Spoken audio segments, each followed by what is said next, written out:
No vídeo de hoje eu vou te mostrar como encher corretamente a bobina da máquina de costura Tradition 2250 da Singer. É bem semelhante às outras máquinas de costuras domésticas mecânicas da Singer também.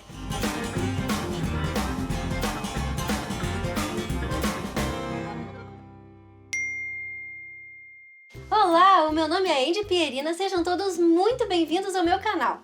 Veja agora como encher corretamente a bobina da sua máquina, vamos lá! Para encher a bobina, coloque a linha no porta-retrós e o prendedor de retrós logo em seguida. Passe a linha pelo primeiro guia de metal e depois pelo guia de bobina dessa forma. Leve a linha em direção ao enchedor de bobinas.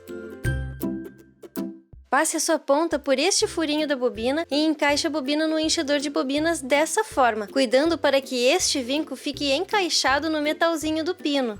Puxe o pino para a direita em direção ao limitador do enchedor de bobina, que é essa pequena haste de plástico aqui.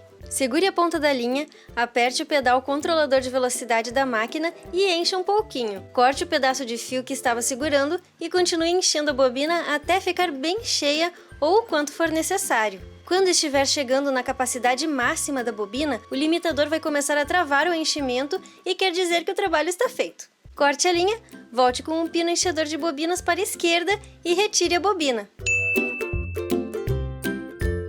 Essa máquina aqui, ela foi um presente da Melhor Pra Você e da Ingrid. Uma máquina doméstica excelente para iniciantes e com as melhores funções básicas de costura. Quer uma igualzinha a essa ou dar de presente para quem ama? Deixei o link aqui embaixo na descrição e no comentário fixado para você dar uma olhadinha nos preços. Comprando com este link você me ajuda a manter este canal com cada vez mais conteúdo de costura. Muito obrigada, Ingrid, por mostrar que a Melhor Pra Você tem um carinho especial pelas costureiras iniciantes, que é o meu caso e eu acredito que é o seu também.